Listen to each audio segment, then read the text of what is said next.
Hi, hello everyone, this is Mateus from MiningMath, and on today's video I'm going to share a little bit more on surface constraints using MiningMath. Okay, so there's a bunch of things about surface constraints, and I hope this video can be maybe the ultimate guide so far to bring a little bit more insights on the possibilities when dealing with surface constraints. Okay, the first thing to know is the formatting requirements. So basically, surface constraints are defined on MiningMath as a grid of points. Okay, so we have a three-dimensional group of dots and points fluctuating three-dimensionally. Okay. The second point is the fact those points should be aligned with the block centroids. So what we have from these is the fact that the x and y doesn't change. The parameters from x and y doesn't change because they should be equal to the same x and y pair of coordinates from the block centroids. Okay, we'll see just change on the z coordinate. Okay, which is free to change along the z direction, along the vertical direction. In terms of the file format, surface files are defined as a CSV, so it's a text file, and we have a pretty straightforward formatting where we have x, y, and z coordinates in meters. Okay, let's open an example of such a file on MiningMath. So here I have the default data set with a few examples for you, and I can click over here, right click, show in Explorer, and I can go straight to the folder. Okay, so I have a lot of files over here from mind sequence schedule. Okay, so here I have the reports. Actually, the reports are over here. I have the scenario file comprising everything you see on the interface.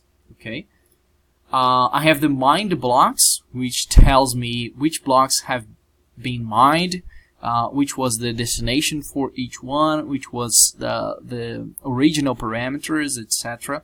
And I have the surface files, the surface outputs. I have the topography surface as well. So as you can see over here, this is the surface 1, which represents the parent 1. Okay, and here's it. Pretty straightforward. Okay. If I, for example, if I open the topography file, I can see that values are pretty much the same for x and y in the same positioning. And another important point over here is the fact we should ordinate these coordinates from the smallest to the highest value. So ideally, the configuration, the proper configuration over here is the following one. We need to have a multiple filter using column A, then add a new level, column B, and add a new level, column C. And we need to go from A to Z in all these fields. Okay, so we have the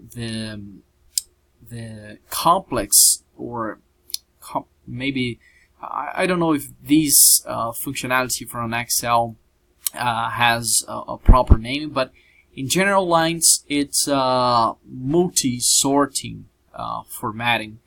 So I need to sort first the X information, then the Y information, then the Z information. But if I did these separately, it would not work.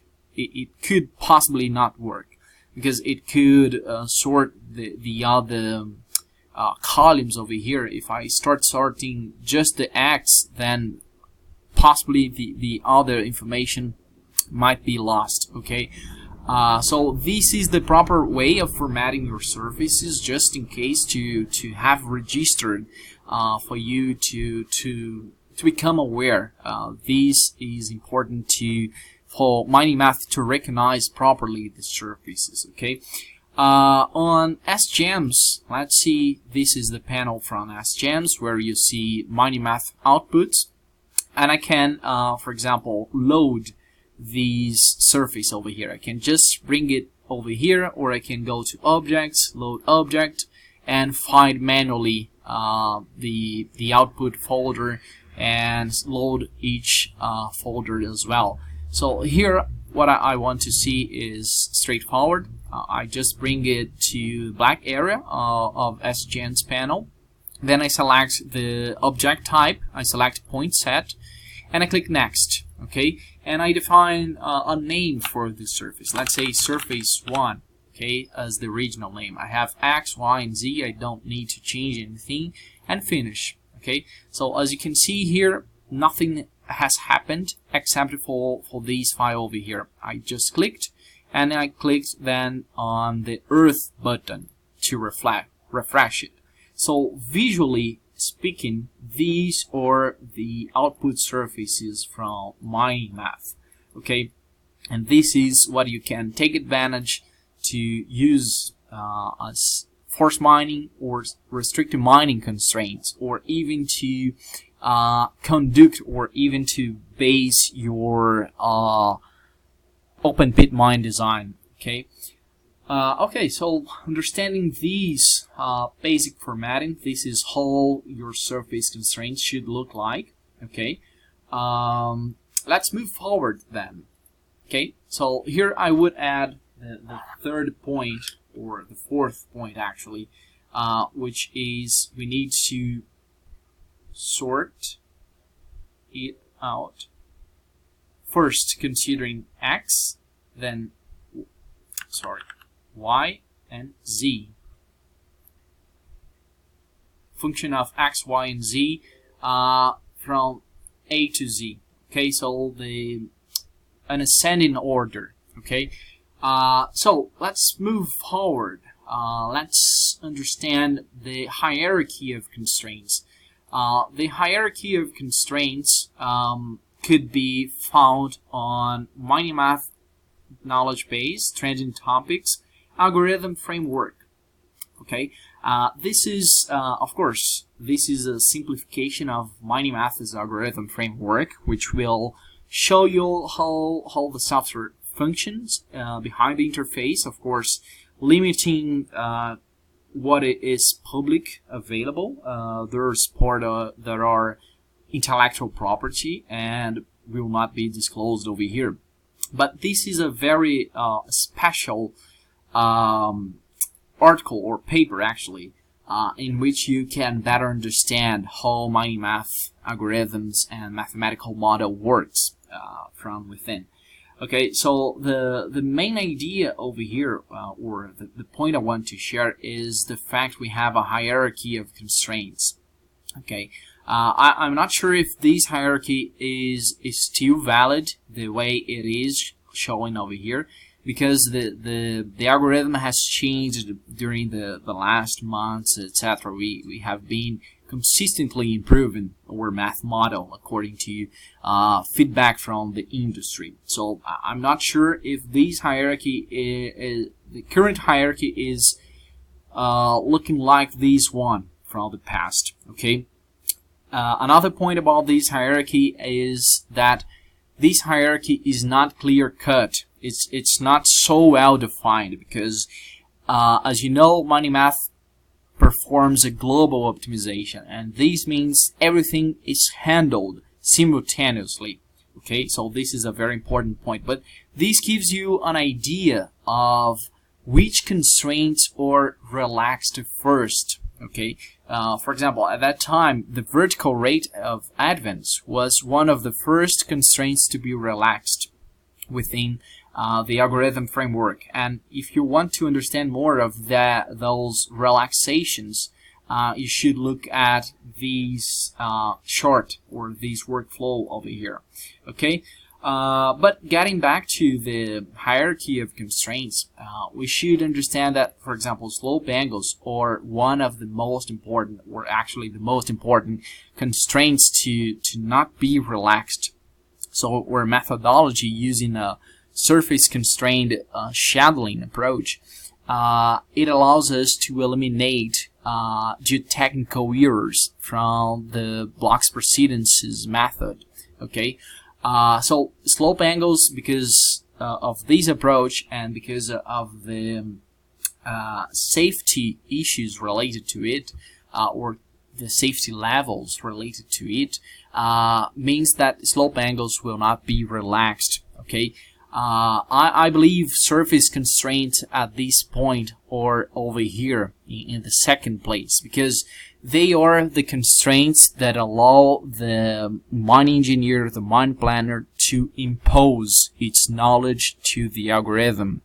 So they are pretty much important in terms of how valuable they are in the hierarchy of constraints. They will be only relaxed to complying with the slope angles, or they will be relaxed to complying with themselves. If you are imposing force mining and restricted mining constraints that are conflicting with each other, the algorithm will make some relaxations to reduce or to actually eliminate these conflicts from within what has been imposed in terms of mining constraints or surface mining constraints. Okay.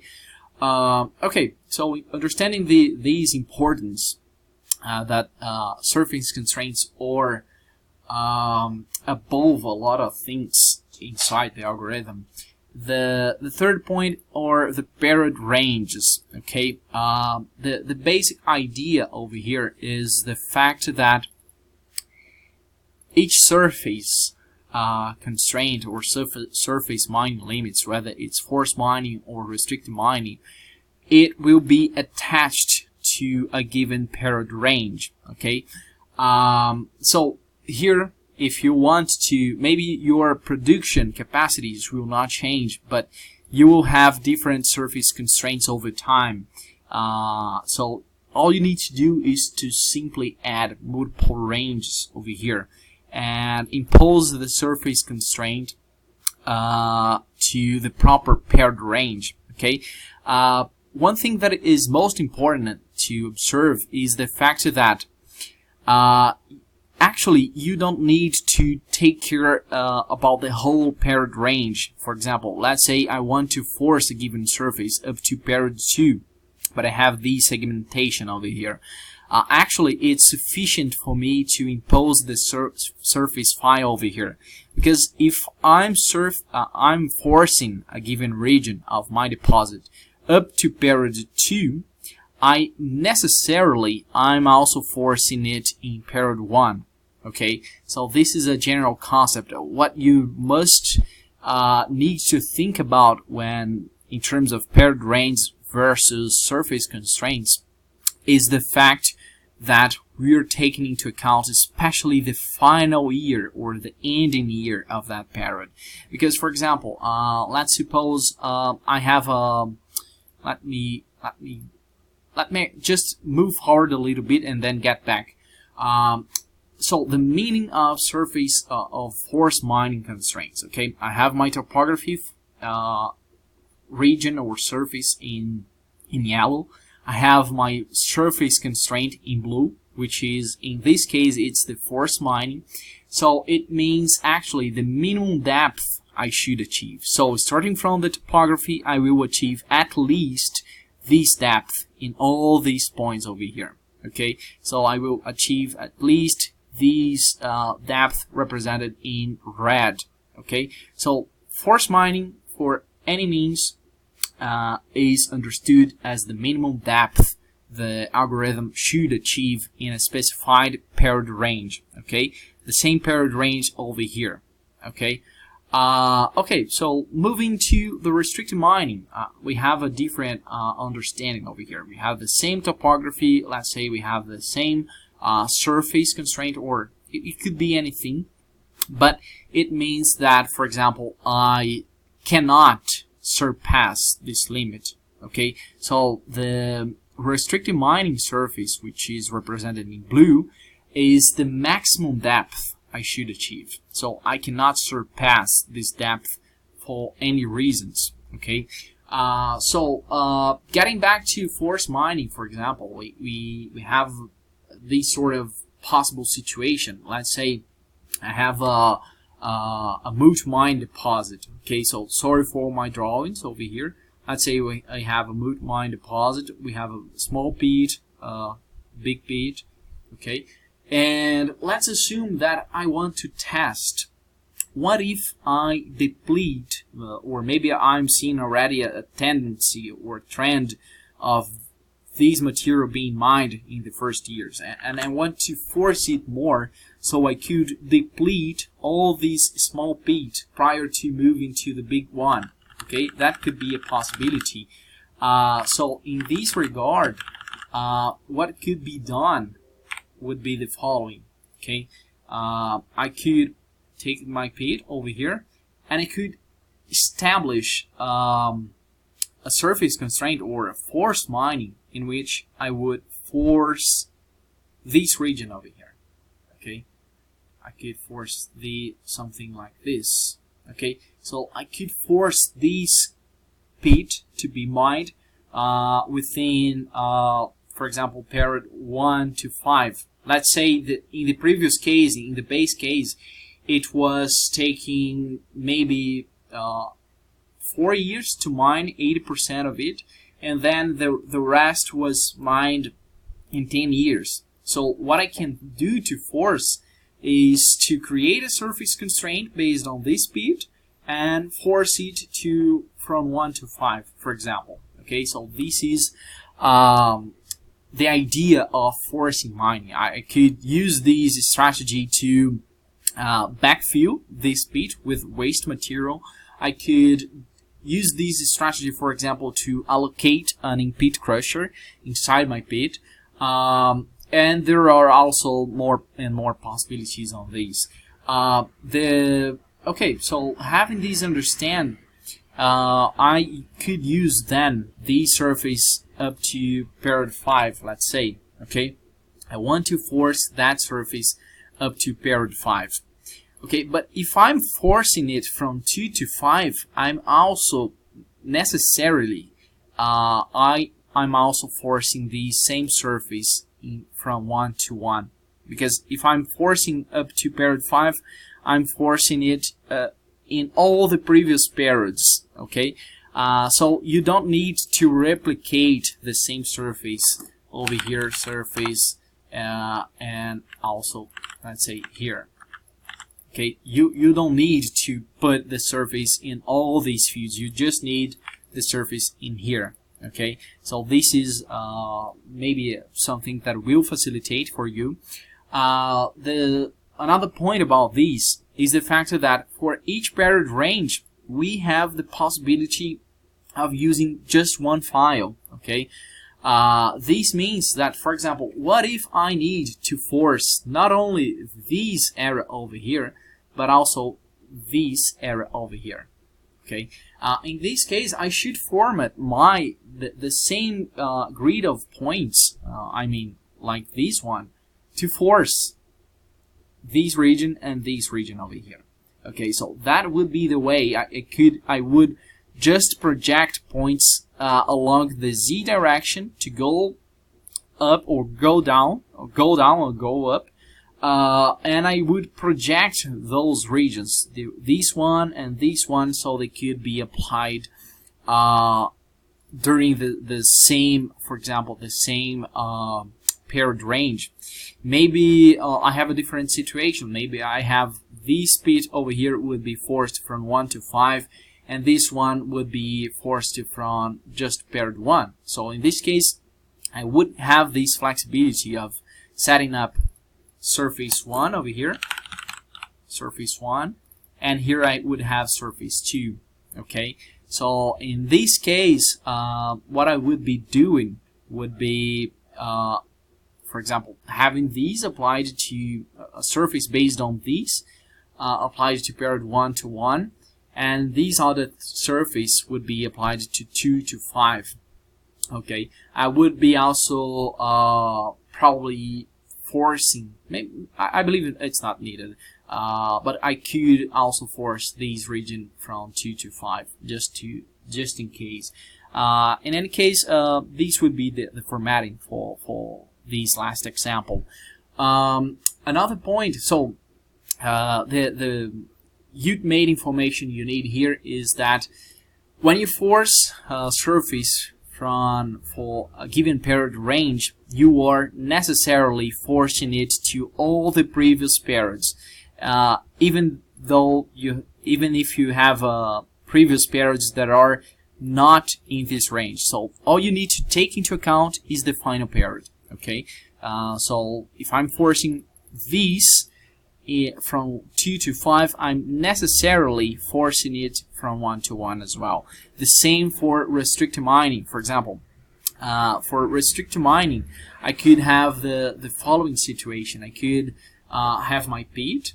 Let's say I have my pit over here. Okay, sorry for my drawings, my awful drawings, but let's say I don't have the mining rights. Okay, I don't have the mining rights from this area. So these are my mining rights. Okay, mining rights. I don't have these mining rights. So anything below the surface or this grid of the surface will not be mined. Okay, anything immediately below these, let's imagine a projection of this rectangle over here up to the base of the model. This region would not be mined until the specified period of time. So if, for example, I have the restricted mining surface, let's say it's a restricted mining. Okay, I'm applying to the first year. Maybe I will have these mining rights in the second year, so I'm restricting it from 1 to 1. But maybe these mining rights will be available just in year 6. So I will use this surface over here. I don't need to use it from 1 to 1, because if I'm restricting all this region from 2 to 6, I also cannot enter it from 1 to 1. It's an implication of applying it to this region. It's that all the previous ranges will be also restricted. Okay, so this is a natural implication. So whether we are using forced mining or restricted mining, we'll consider especially the final period of the range specified. Okay, so this is the most important thing to take into account when we are considering paired range versus surface mine constraints. Okay. Okay, so taking these into account is the fact that we can take advantage of surface constraints to fix solutions. Okay, this is pretty much important, maybe a little bit advanced, but the idea over here is that we have our topography. For example, we might have our mine design. So what if we take these open pit mine design in terms of a grid of point, or translated to a grid of point, and how we could incorporate it into a new optimization to re-optimize the scenario. So the idea here is that we will use this mine design surface as a minimum depth. So this is the minimum depth we should achieve along all of these directions, all over these points. Okay, so the optimizer should at least mine the surface, this blue surface, which represents the mine design. So we can use this mine design in the field of forest mining to do so. Okay, complementarily or additionally, we can also use the same mine design into the restricted mining, so we can ensure the optimizer will not surpass that solution. This means that minimum equals maximum, which is the exact solution. Okay, so when we use something into the forced mining, we use something into the forced mining equals in the restricted mining, we are saying the minimum depth is equal to the maximum depth. It means that this is the exact solution I'm looking for. This solution is already considered acceptable or the best one for that period. So I'm using this concept of exact solution to combine MiningMath optimization with mine design made in other softwares. Okay, so this is the main idea of taking into account. So here you can see the exact result. On the interface, it will be the following thing. Let's imagine we have designed the pit from paired 1 to 1. So we have, for example, here we have the design. Okay, and here we would also have the same design file. Okay, from paired 1 to 1, and maybe we want to iterate. We have made a free optimization like this way. Then we understood the scenario was the best from our decision tree, and then we bring back the mine design for paired 1. Then we re-optimize it so we can have flexibility to redefine the following mining sequence for the rest of the life of mine. And then we believe, well, paired 2 is even better than before because of this new circumstance, which is a more operational result for paired 1 to 1. Then you can, for example, design the same for paired 2 and iterate over it again, and then repeat this process over and over up to the point where you have the entire life of mine with the mine design as well. Okay, so this is a concept which is pretty much important to consider fixed solutions. Okay, so getting back to this point of mine design workflow, this is the summary. Let's assume that by using MiningMath, you are developing your decision tree with over 100 scenarios. So you have the base case, you have scenario 1, 2, 3, 4, 5, 6, 7, 8.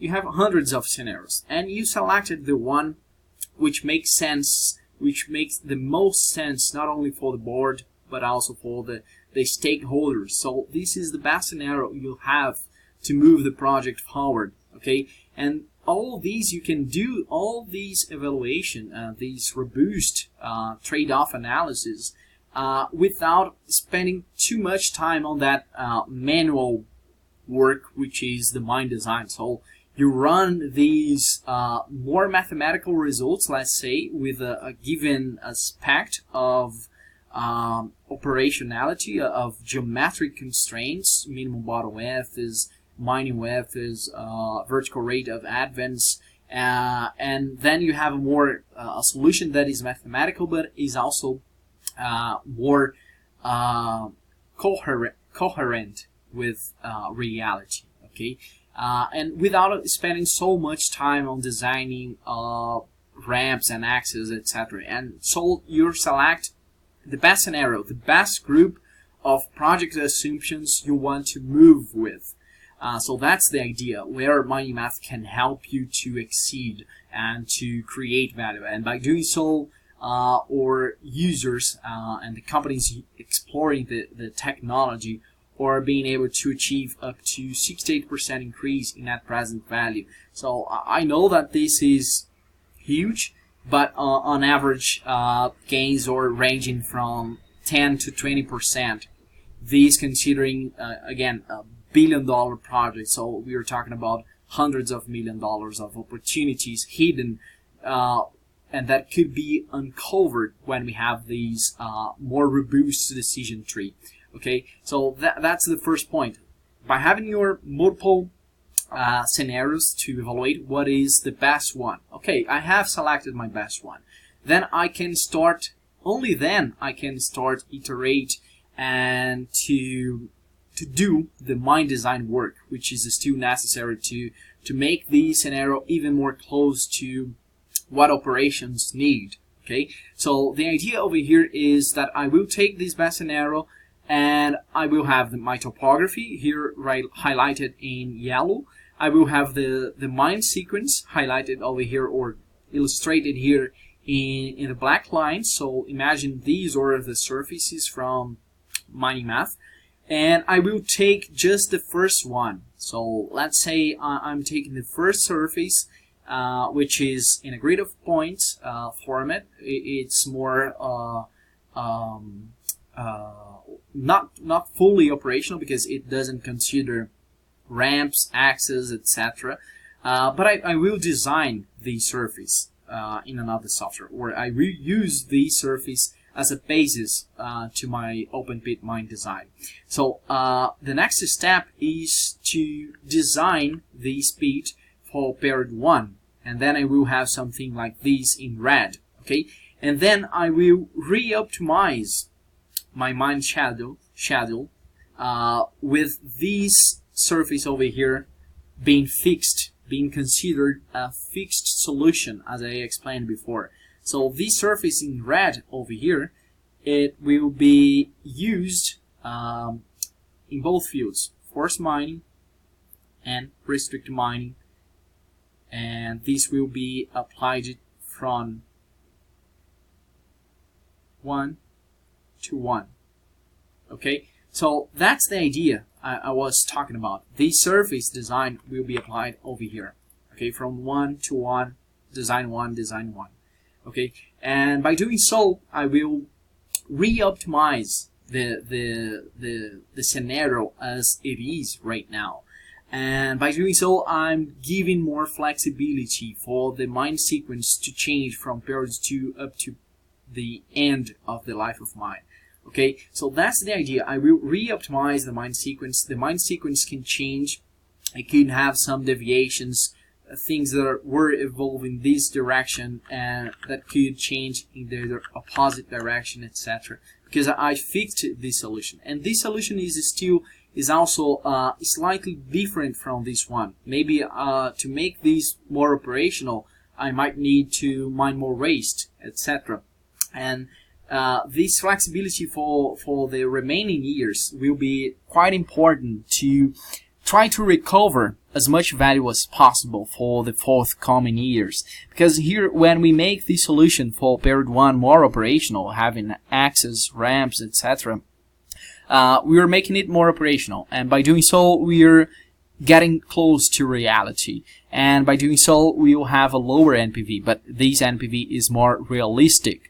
But still, I have the possibility of re-optimizing this scenario to find new opportunities to recover the value for the forthcoming years, especially considering I lost value when I make these more operational. Okay, so it's a way of counting on the flexibility from the algorithm to see what if there's an opportunity to recover the value that has been lost when I designed my pit and when I made it more operational. So that's the general idea of giving such flexibility for the algorithm. Okay, okay. So moving forward, considering this workflow, I can also use this concept of fixed solutions using to achieve the exact solution found before. I can use this concept also to base multiple iterations of the same scenario. So let's assume we have executed multiple scenarios. We have found the best scenario, but my project is quite complex, and I still see a few issues I would like to work on. So let's assume this one. This is a pretty much common situation that can happen especially for complex projects. But I will try to summarize it in a more simplified way. So let's imagine here, this is a situation where I want to improve my production shorts. Okay, I'm doing this very simple. I'm simply forgetting all the other constraints that could be a bottleneck creating this sort of situation over here, like blending constraints, some constraints, for example, equipment constraints, meal hours, carbon dioxide equivalent emissions, etc., etc. But forgetting all these possibilities of technical issues or even social issues that could be creating bottlenecks in my production charts. Let's assume everything else is fine, okay? But I still have this situation over here. So how can I take advantage of surface constraints to improve this scenario? Okay, so here I have my production in million tons. I have my production limit in this black line over here, and I have my actual production in yellow, and I have some shortfalls over here that are annoying me a lot. Okay, and I have the x-axis is my time t. Okay, so what I can do by using surfaces, I can, for example, let's say this is period 1. I have t equal 1 over here. T equal 1 is quite close to my production limits. That's fine. And the same is valid for period 2. Okay, let me try to summarize over here. Okay, so I have period 1, I have period 2, and both are fine. But from period 2 and beyond, it's awful. Okay, it's simply awful. I have period, for example, period 4, and I have period 3 and 4. Okay, here and here. Here I have period 5. Here I have period 6 and 7. Okay, so from period 3 to 7, I have issues. I cannot accept these, or I will try to work it out. Okay, so the idea over here is that I should take solution 1 and solution 2, or the solutions for period 1 and 2, something that is already good, is already acceptable. Okay, so how can I take advantage of that to re-optimize this scenario? This is something I could, for example, take surface 1 from period 1, and so on the interface I would have from 2. From 1 to 1, I will use force mining, restrict mining. I would use surface 1, surface 1. From 2 to 2, I would use surface 2 and surface 2. Okay, and by doing so, I'm fixing the solution for period 1 into period 1, fixing the solution from period 2 to period 2. This will be a way to simplify the algorithm's life. Okay, it's like doing this over here. Surface 1. Surface 1. Here I would have, for example, 2. Surface 2. And surface 2.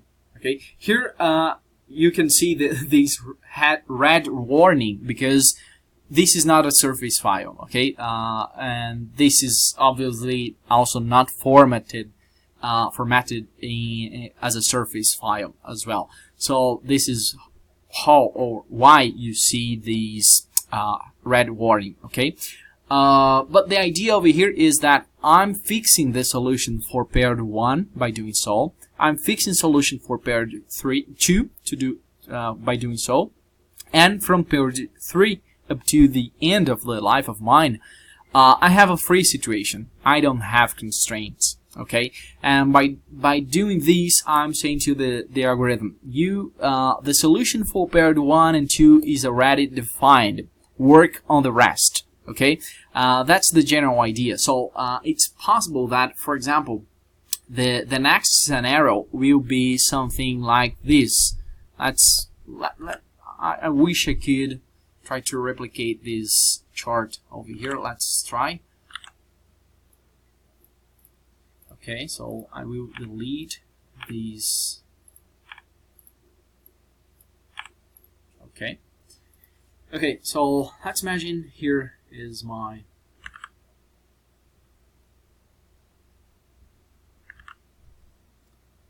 just a bit of perfectionism. Okay, not so perfect, but you got me. Let's suppose that in this new scenario, and I will copy this chart over here as well. once again, just in case. Let's suppose that this was our first scenario, and then we fixed the solution for period 1 and period 2. So the idea over here is that let's assume that now we have a better prediction like this, but our shortfall started to happen over here. Okay, not happen over here, and respecting the prediction limit. Okay, so the idea here is now to take what is perfect, what is acceptable, or what is considered good as a final solution. So period 1 is fine, period 2 is fine, 3 as well, 4 as well, 5 as well, and 6 as well. So I will repeat the same previous process, and I will fix all the solutions period by period from period 1 up to period 6, and the rest will be free to be re-optimized. Okay, so that's the general idea when you work with fixed solutions over multiple iterations. And you would have in this case something like this: add more ranges. Okay, I would have, for example, surface 3. These surfaces, of course, are from the previous scenario. Okay, let me actually copy just this part. 4, 4, 5, 6. Okay, so in this case I would be constraining or fixing my exact solutions for all the previous periods. Okay, and from period 7 up to the end of the life of mine, the schedule would be free to be re-optimized and to change and to find a solution that is more reasonable from the processing prediction, from the process actually perspective. Okay, what you need to take into account when doing this evaluation is the fact that it is supposed that when you start trying to make this prediction more stable in the first years, it's expected, it's not a guarantee, but it's expected that your cumulative NPV will increase. There's an opportunity though, that is that you will, for example, start to mine more waste, and that this was actually the solution that from the NPV maximization was the best one. That's a possibility, because to make this prediction more stable, you might mine more waste, for example, or you might have issues to control your blending constraints or other constraints from technical and social environmental perspectives, for example, that could create new bottlenecks and then reduce the net present value. So the main point over here is that you will repeat this process of fixing solutions step by step. What is good, I fix. What is good, I fix again, and repeat it over and over. And you should observe the net present value. If it's increasing, keep moving forward. Keep fixing solutions and iterating and over again. But if the cumulative net present value starts to decrease, it's a moment to stop. That's the general rule. It's possible that also you might have all the bottlenecks and all the challenges with all the constraints from the project's assumptions. Okay, so it's when you do these, the first thing to observe, of course, is the net present value, but you also need to pay close attention to all the project's assumptions that might be being affected by such manipulations. Okay, this is a way to try to iterate over multiple scenarios to optimize scenarios that you think or you understand that are suboptimal, but it's possible that you will then finally understand that, well, when I make this prediction more stable, I'm having issues with the project assumptions, and then you will start to understand what is the bottleneck for the system. Maybe this will be a lower priority, maybe blending constraints will be a lower priority. Maybe the bottleneck is in your mill, for example, and then you should start thinking about acquiring a new mill, or maybe considering a mill expansion capacity, etc. So that's it. This is how you can take advantage of fixed solutions to iterate over multiple scenarios with the goal of improving solutions you think are suboptimal. Okay. There's also the possibility, for example, when you have independent and simultaneous goals, for example. So you have this bit in black over here. I want to force this peripheral area for any reason I have, and I want to restrict mining in a totally different region because my mining rights say I should do so. So the idea over here is that you could have these surface constraints in different files because they are independent goals. You have forced mining, you have the restricted mining, and they don't overlap over each other, which could be a problem, or which would be a problem. But here you simply will need to input these files. Let me try to simplify this scenario over here. Just a second.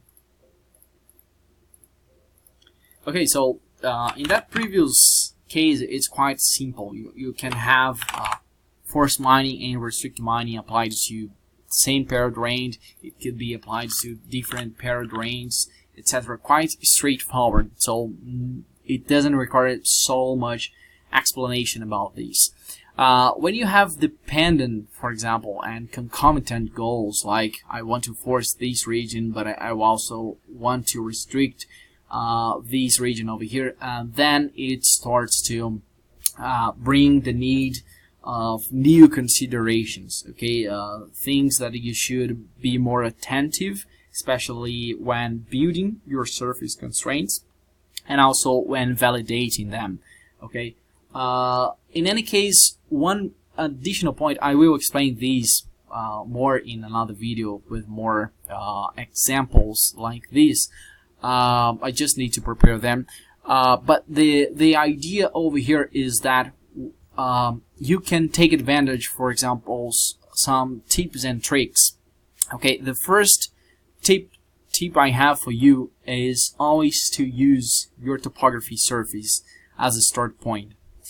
Because the topography surface is naturally and already formatted to fit the formatting requirements from MiningMath. Okay, so all you need to do over here is to play with the z coordinates. The x and y will not change because they must remain aligned with the block centroids. Okay, so the idea is that you can, whenever you want to work with surface constraints, you can take advantage of the topography file to manipulate the z coordinate and then have your final surface constraint. Okay, this is the first guidance I have for you, but I understand that when dealing with other software, you might need, for example, let me put over here 11 topography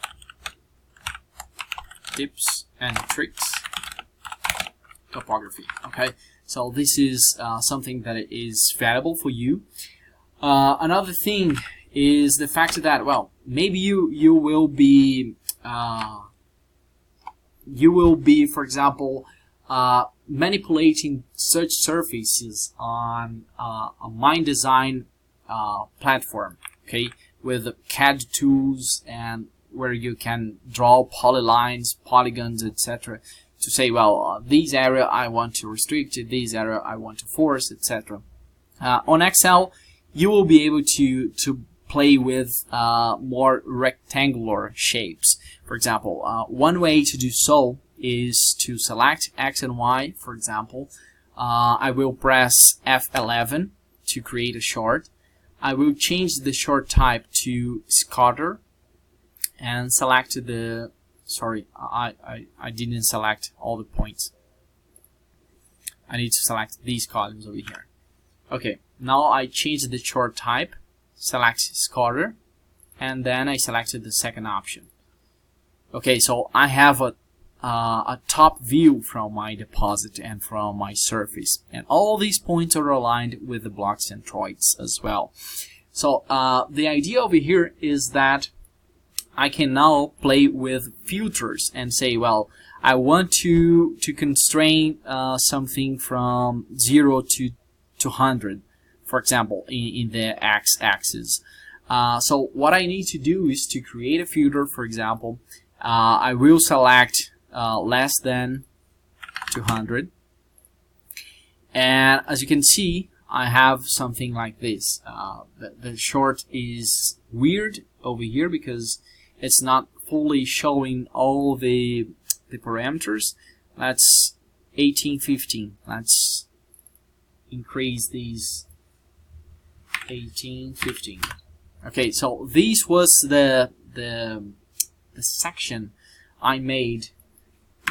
Okay, so this was the selection I made by doing this filter.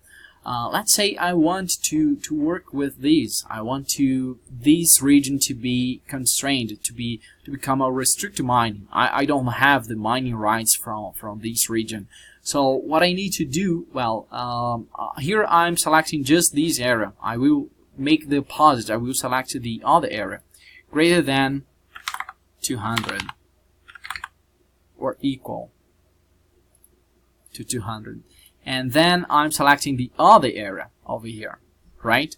Now I want to project all these points over here to the base of my model. So I will set up a 0 value over here. So now all these values over here are at the base of my model. The previous ones were in my topography elevation. Okay, so that's the idea. Now I will remove this filter. I will save it as, for example, a surface constraint. Let's say I have my Morvin strategy optimization. I have my restrict mining. Let's say it's 1. Okay. I simply saved this view over here. So now I'm going to close it. Don't save. And I will load it into SGMs. Okay, so I have the restrict mining 1, which is this file over here. Point. I will set up the same name.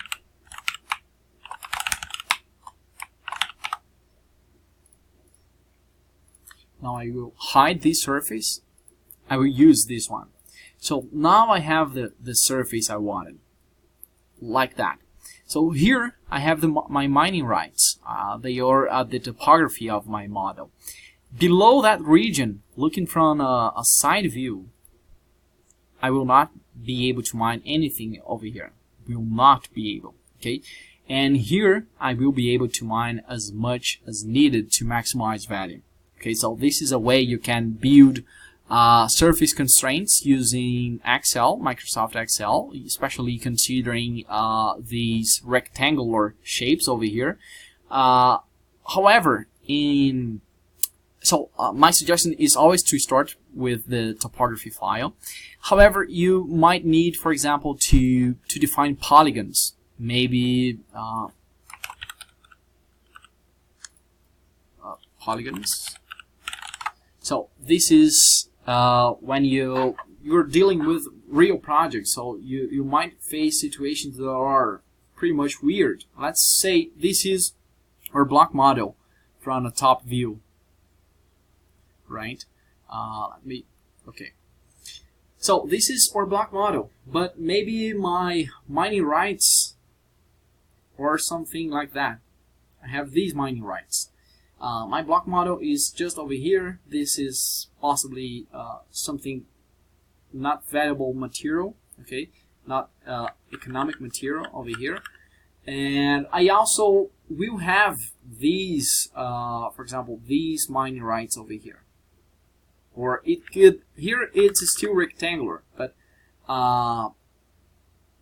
let's assume, for example, I have these mining rights, and here I have some a new mining right that I will have in the future, and also, for example, I could have some restrictions, like here I have a community, and I'm considering a given radius to get distance from this community. So I want to constrain any mining in this circular radius. Okay, the idea here is that you might need to take advantage of mining packages to design polygons, lines, curves, etc., to manipulate this grid of points. Okay, and then you will need to just project the points upwards or downwards. Okay, as I said before. So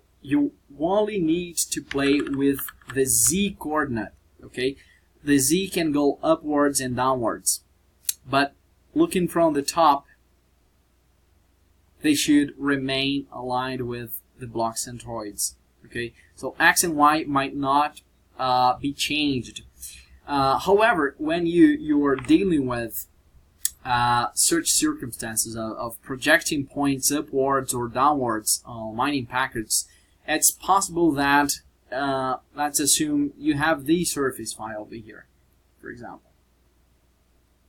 It's possible that mining packages will create some points in between these ones, okay, to better make their wide frames, etc. I'm not sure if how much this is typical, but that's a possibility, and you should ensure you are using the proper formatting projection tools to ensure points are moving just along the z direction. Okay, so this is a tip and trick for you to avoid this situation in yellow, where the mining package creates additional points. And a thing that is related to the validation of such surfaces created by other software is the fact that, let's assume you have, for example, a surface file from another software, which is this one. Let's say it's this one, surface 1, and you will compare it to the topography surface from MiningMath. So this is a way to do a very quick validation of your surface. All you need to copy is the x and y values. So here I have the z from my topography, and here I have my y from my topography. Okay, and all I need to do is the verification. Actually, I need to do a x verification and a y verification.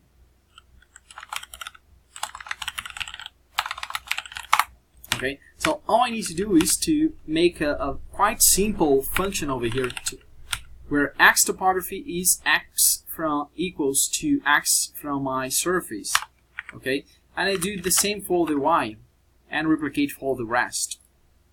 So the idea here is that all values must be true for both fields, because x and y should be the same every time. Okay, if you have any false value, you should investigate that to see if it's a matter of setting, ordering or sorting properly the x, y, and z, like this custom sort. Expand continue with the current selection, and then add multiple levels, column A, column B, column C, from A to Z, everything. Okay, so you should analyze if that's the reason. Okay, then I would first suggest you remove these validation criteria and do it all over again. But it could also be the possibility of this sort of situation of mining packets creating additional points. Okay, when dealing with grid of points in other and their projection tools on these mining packets. I know that the proper tool, for example, MicroMine, the proper tool to do these projection only along the vertical axis, it's called drape. Okay, this is the proper tool on MicroMine. I don't know by heart similar tools to this one in other softwares, but if I get this information, I will share with you as well. Okay, so this is the main idea when dealing with some tips and tricks to always start with the topography file to manipulate that from use the topography file as a start point, and also when dealing with polygons to pay attention to this sort of situation, and also to take advantage of these quick validations, numerical validations, to see if X and Y are remaining the same. Okay, that's the way to even identify possible issues with your formatting. Okay, another thing, another issue that you might face, let's say tips and tricks, is when you need to transpose your grid. So when dealing with surface constraints, it's possible that, for example, here I have my project. You can see the origin is positioned in 0, okay? And it's possible that when you try to import a surface file from MiningMath like this one, it's possible that when dealing, let's say you have the system, the coordinate system in MiningMath is an index coordinate system, and the surface files are positioned in meters, but here it was on the origin, so the surface was here. Okay, this is it.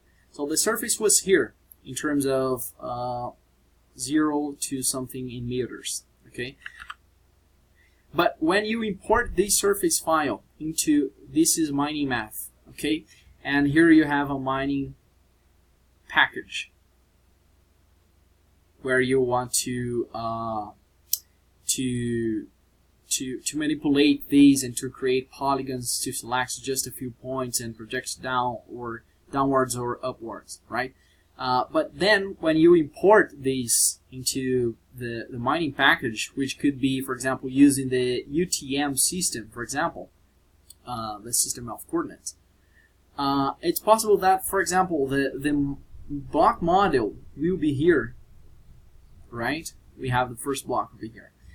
And it's possible that our surface constraint, this one, will be interpreted as being here.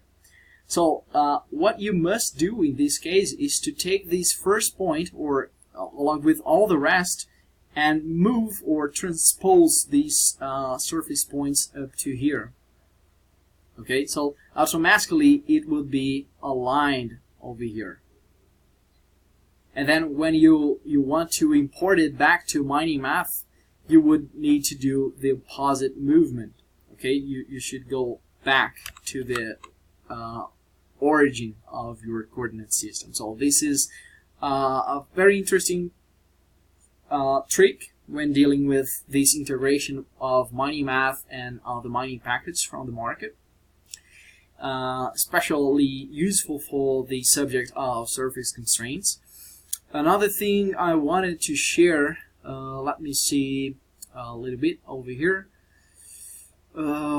Topography, polygons, transpose your grid. Let me see what else I was intending to share. Bit design. Okay, this was the examples I were showing you directly at the interface of MiningMath. I believe when you fill these, their origin with the proper values over here, this situation might be not needed. Okay, just I don't have certainty because I don't have access, fully access to all the mining packages all the year. But the next time I have, I will check that for you. Please feel free to let our support team to know if, when you use the proper coordinates over here at the origin, when importing your block model, if this situation is needed or not. I believe it's not needed, okay, but I don't have certainty at this very moment. Let me see if I have something to share. Okay, that's it. That's all for now. I will possibly make more appointments on this point over here, dependent and concomitant goals, where you have possibly conflicting situations where you need to combine surfaces from MiningMath to comply with different goals that are happening at the same time. Okay, when you need to mixture surface constraints. This is quite simple, quite straightforward, where you have multiple surface constraints to in different files, and you can simply add them in the proper field. But this is when you need to combine different things in the same file. Okay, so that's it for now. I believe we have covered plenty of situations to deal with surface constraints, and hope these can be possibly the ultimate guide on these complex but very interesting issue that can count on your favor for you engineers and mine planners to guide the optimization from MiningMath, and to find more value for your projects as well. Okay, so that's it for now. Thank you very much for your attention, and see you on the next time. Bye.